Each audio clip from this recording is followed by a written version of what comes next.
Alright, hello and welcome to my Let's Play with Minecraft on my Technic server. Well, I shouldn't say server. I plan on making it a server, but it's not quite a server yet. So, I've been posting pictures of my Minecraft shenanigans on Facebook, and I've got some comments, so I decided to make a little video detailing my world a bit. So as you can see right here, this is my little base of operations, temporary. I plan on eventually moving over there to this giant structure, but not sure when. I haven't decided what I'm gonna do or anything. But over here, I have the building that is going to eventually be my oil storage and refinery. You can see I've already got tanks full of oil and stuff like that, but I really don't like the way it looks. When I first started making my base, I wanted to make all the buildings very organic and natural looking so that they kind of flowed with the landscape, but that just made them very awkwardly shaped, and I ended up really not liking it. So eventually I'm just going to have to pump all the oil out of these tanks to another set of tanks, and then pump them back down here once I renovate the building. You can see over here I made this square. It used to be, weird shaped. This building used to be weird shaped here, but I'm squaring it off. You can see it's still a work in progress. I haven't finished this at all. You might remember this building from some of the screenshots that I posted on my Facebook, and this was my automated crafting thing, but as you can see, I'm really changing everything up. I'm making it look a lot nicer. I really hated it because I had pipes, like you can see the pipes there. This used to be the outside of the building, so it just looked really gross, and I really didn't like it. I've made a sorting system for my quarries. When they pump up their cobblestone and sandstone and sand and dirt, all this kind of stuff.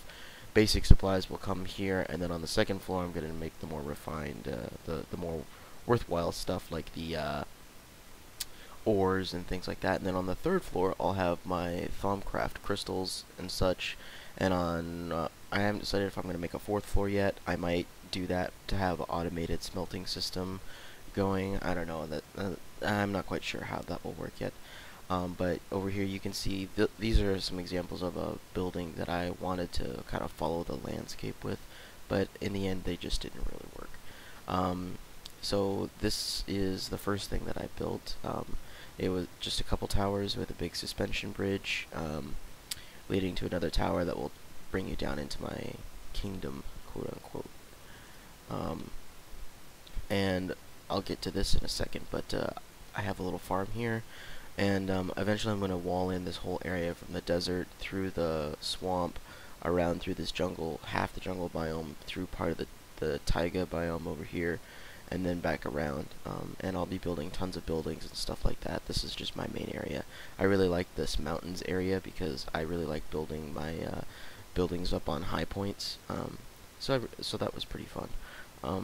So over here is what I'm calling my citadel, I guess. I built this in creative mode. I usually, when I start my worlds, I usually build the first couple buildings in creative mode just to get my creative juices flowing. This was totally unplanned. I just kind of built some circles. I cleared off the top of this hilltop with dynamite, and then I just started building. And eventually, it's going to be full of stuff. It's going to have my Thaumcraft research things in it. It'll have some crafting stuff in it, some more advanced crafting things.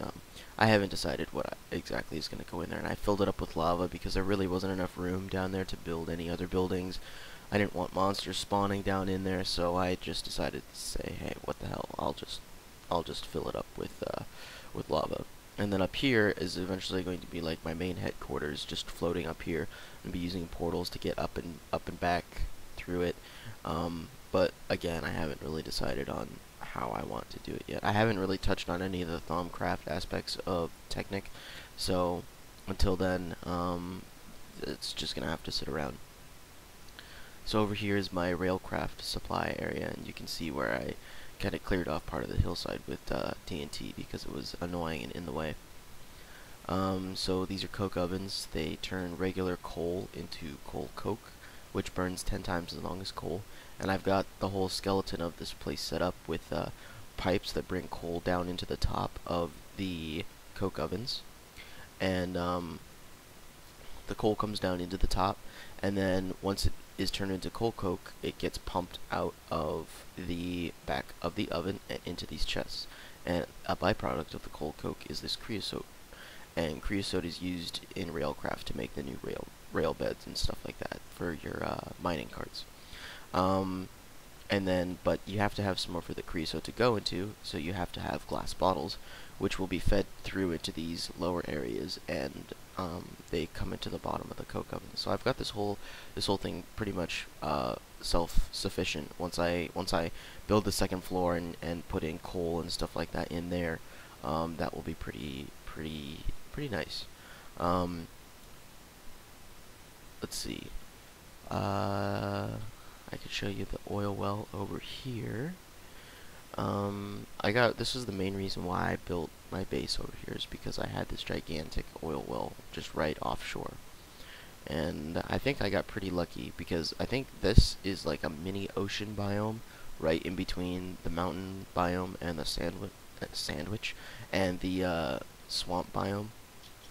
So if we go down in here, you can see just how big this is, and this was filled all the way up to the top with oil. So I've drained this much, and there's still half of it to go. So it's really nice having it right there, because it provides me with so much oil. I kind of want to do something with the cave, but I haven't decided yet. I saw one guy on YouTube turned it into a bat cave, turned his giant oil cave into a bat cave, and that was pretty cool. So I might end up doing that. And let's see, I think the only thing I have left to show you guys is the quarry, so I will stop recording because it's a bit of a hike, and I will go show that to you. Okay, so here we are over at the quarries.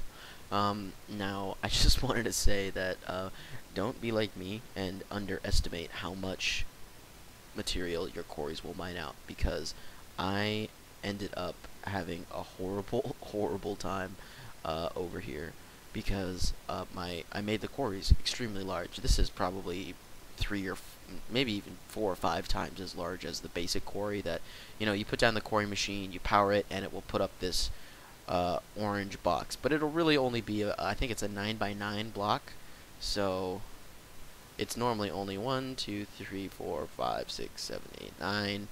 So it's really only like maybe from the dirt to here. It's really not that large, but you can make it much larger, as you can see. And, I figured I would, have mine out stuff, and it would be cool, and, I would have tons of resources, but I didn't realize how many resources I would have. And, that's why I had to build that storage area over at my base with the pipe coming up the middle. Because there's just so much stuff, I didn't even realize it. Sorry about that pause there, I had a phone call I had to take.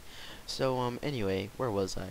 The quarries, yeah, so they ended up digging up so many raw resources that I filled, let's see, I think it was 16 crystal chests, and each crystal chest has a ridiculous amount. I think it's a 9x13 grid of inventory slots, and that's like 70-something stacks of materials in each chest, and I had 8 of them. So, we're talking like almost 600 stacks of materials, and we're talking about just like cobblestone, sand, dirt, gravel, things like that. I'm not even talking about all the obsidian that I've dug up with these quarries, the diamond, the iron, the copper, tin, stuff like that. That all went to a separate chest, and so much stuff came from these. It was ridiculous. You can see around here I've placed some anchor blocks, and what these do is they even when I'm not here, when I fly back to my base or walk or whatever, the chunks stop loading, and so normally this quarry wouldn't be running if I wasn't within a certain amount of blocks to it. But what these world anchor blocks do is they form a 3x3 grid, and if I make my map bigger, you can see the grid shape on the map. So for example, I'm in a chunk here, and if I were to fly forward, now I'm in this chunk. And if I were to go this way, now I'm in this chunk. And now if I go here, now I'm in another chunk. And that's what that grid represents.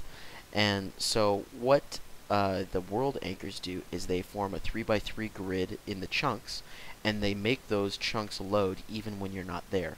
So I can have all of these these two quarries going, pumping resources out, even if I'm in another world using Mistcraft or something like that. It's really, really awesome. However, they tend to make your game lag a bit.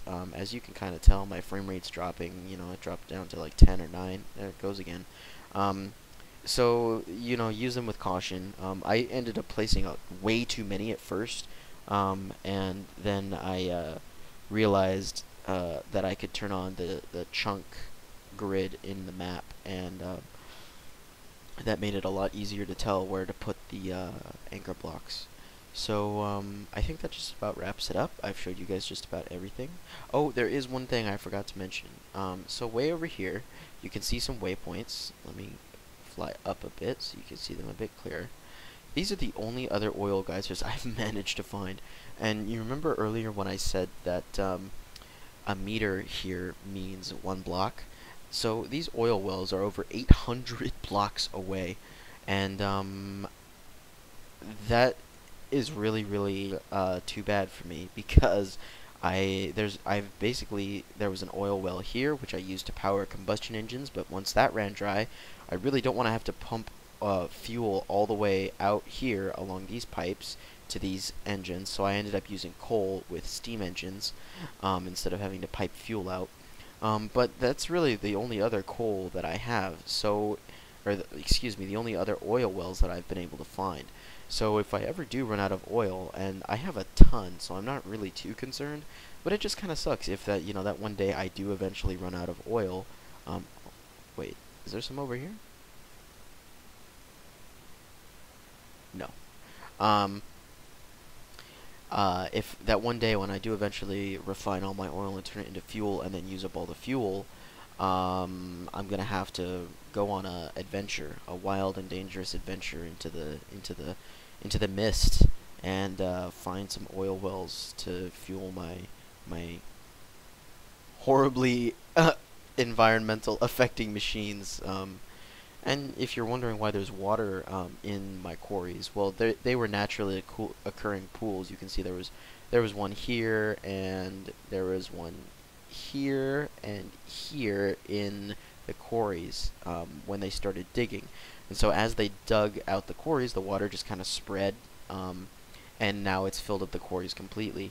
And this, at first, I was a little annoyed about it, because I kept flying down to see how far the quarry had dug, to see what layer it was at, and the water slowed me down. You know, you can't move very quickly when you're in water.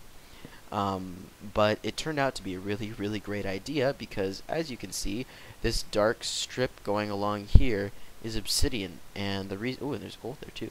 And the reason that there's obsidian is because, is that diamond? No, I don't think so. The reason there's obsidian is because there's lava down there, and the water, as soon as it comes into contact with the lava, turned it into obsidian, which I can then use later on to make obsidian pipes, or nether portals, or all sorts of fun, crazy stuff. So it ended up actually being a good thing. So that just about wraps it up for me.